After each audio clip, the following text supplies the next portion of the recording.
The battlefield was no longer a place of war. It was a graveyard. Ash drifted in the air like falling snow, thick enough to sting the eyes and choke the lungs. The soil had turned black and brittle. The once green plains reduced to glassy scars where firestorms had swept. Burnt armor and broken weapons lay half buried in the soot. Even the wind moved differently here, slow, hesitant, as though afraid of disturbing what remained. Among the ruins, humanity stood, not as victors, not as survivors, at least not yet. They stood because they refused to fall. Captain Elara moved through the wreckage with heavy steps. Her boots sank into ash, leaving trails across the ruined earth.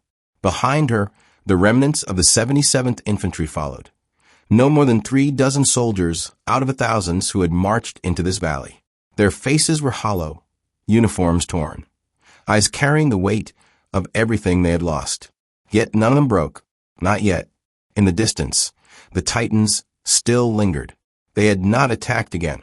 Instead, the massive figures stood like silent statues at the edge of the ruined field, watching.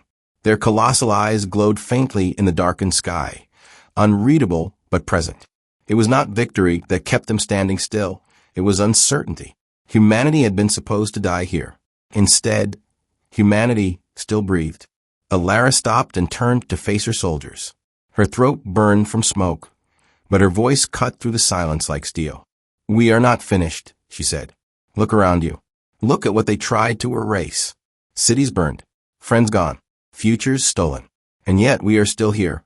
They will write of this day, not as the day humanity ended, but as the day humanity began to fight back."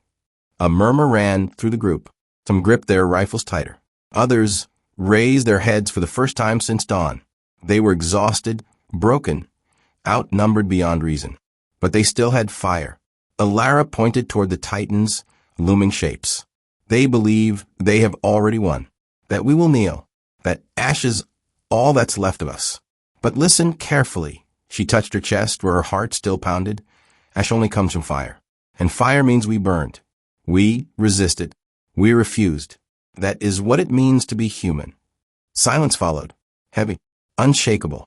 Then one voice, Private Hale, barely old enough to shave, shouted into the smoke, "Humanity doesn't kneel." Others followed, ragged at first, then louder. "Humanity doesn't kneel. Humanity doesn't kneel."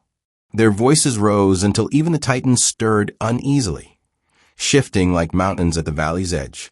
For the first time in this war, it was not the Titans who inspired fear. It was humanity. The ground shook as the Titan stepped forward. Its body was a fortress of living stone, towering hundreds of feet above the broken field. Each movement was slow, deliberate, as though the earth itself strained beneath its weight. The soldiers tightened their grips on their weapons. Some aimed. Others froze. No one fired. The Titan's glowing eyes locked onto Captain Elara. When it spoke, the sound wasn't just heard. It was felt in the chest, like a tremor. "Why?" One word. Thunder shaped into a question. The soldiers glanced at Elara, fear pressing at the edges of their courage. Elara swallowed hard, her throat dry. She wasn't prepared for dialogue. She had prepared to fight, to die if necessary, but not to answer a Titan's question. "Why, what?" she shouted, voice raw but steady. The Titan tilted its head. The motion was unervingly human. "Why resist?" the giant rumbled. "Why endure suffering?" The battlefield went still. Even the wind seemed to hold its breath. For a moment, Elara felt the crushing weight of the question. Why resist against a force so large, so unbreakable? Why keep fighting when survival was nearly impossible? Her heart hammered. She saw the faces of her soldiers, exhausted, wounded, but waiting for her. She drew in a sharp breath, then shouted back, "Because we are human." Her voice echoed through the valley. "Because we don't measure life by strength alone. We fight for the small things, the laughter of a child, the warmth of a home, the hope of tomorrow. You see ash. We see the fire that made it, and fire always spreads." The Titan's eyes glowed brighter. It leaned lower, closer, until its shadow fell entirely over the company of humans. Its massive hand, the size of a warship, pressed into the ash beside them, sinking deep into the earth. The soldiers trembled, but they did not step back. The Titans studied them in silence. Then its voice came again, slower, heavier, almost uncertain. You burn even when broken. Alara raised her chin, defiant. That's right, and you can't put us out. The silence broke. Low, rolling tones rippled across the valley, like earthquakes speaking in chorus. The other Titans stirred. Some shifted their enormous weight, others remained still. But all their glowing eyes turned toward the one that had spoken to Alara. The humans could not understand the words, but they felt them in their bones. Each word was a drumbeat against the sky. 2 Titans stepped forward, their movement slow, but filled with menace. Their voices overlapped, shaking the air. Broken flame must be crushed. Fire spreads, fire destroys. The Titan who questioned Alara did not move. Its gaze lingered on her and her soldiers. Then it answered, not to her, but to its kind. Flame teaches. Flame endures. The valley shook harder. The Titans were not one mind. They were divided. The soldiers exchanged stunned looks. They are arguing, whispered one, disbelief heavy in his tone. Alara's heart pounded. She felt it too. The giants weren't an unstoppable unified wall. They were conflicted. One of the hostile Titans lifted its colossal arm. The air around it bent with the force. Its voice bellowed like a storm. Then flame dies now. The world froze. Alara thought she would see the end of everything in that moment. But the questioning Titan moved. Its massive hand swept through the air, colliding with the other Titan's strike.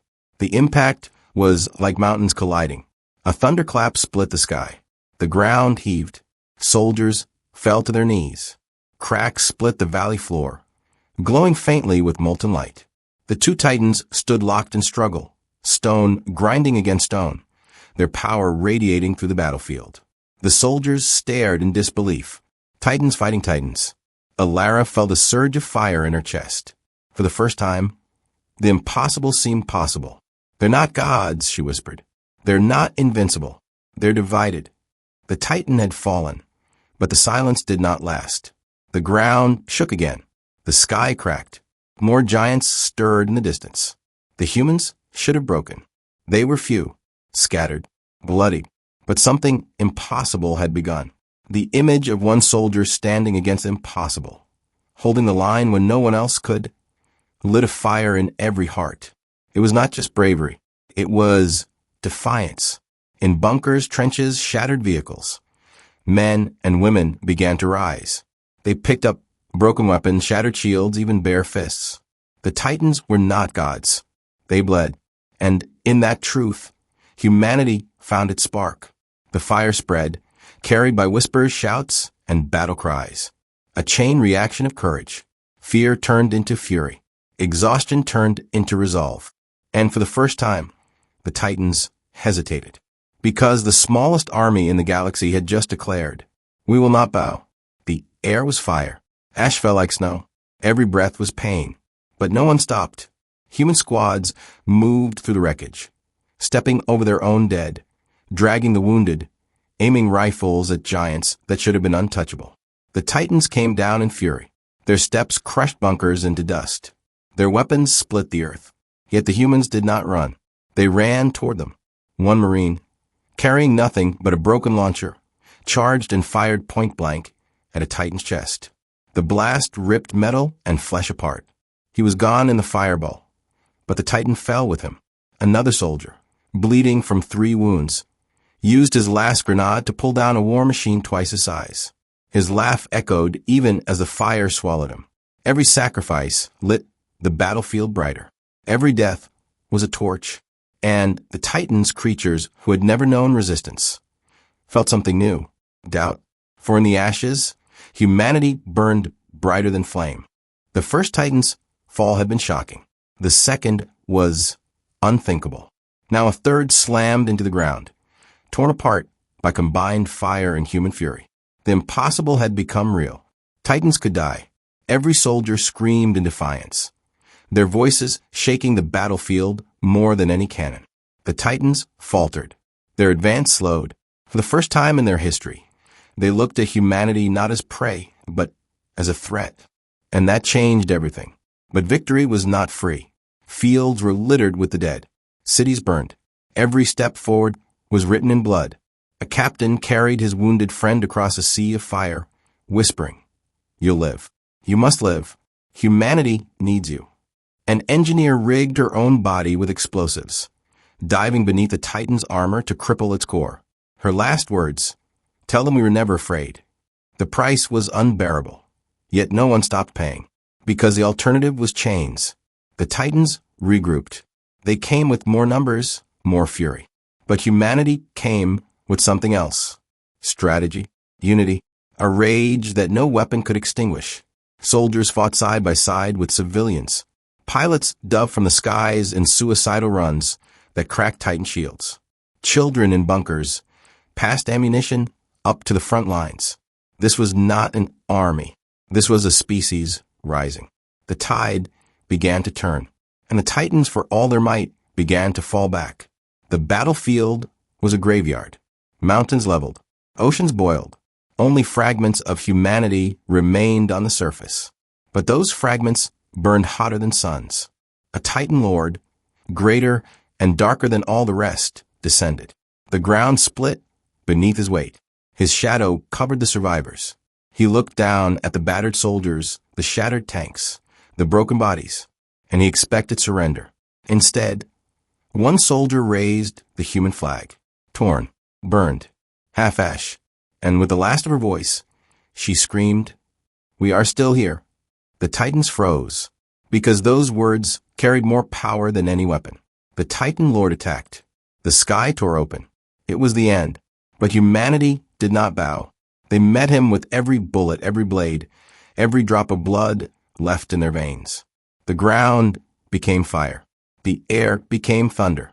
And when the light cleared, the Titan Lord was gone, vanished, broken. Silence fell. Among the ruins, among the ash, among the dead, the survivors stood, bloody, exhausted, shaking, but unbroken.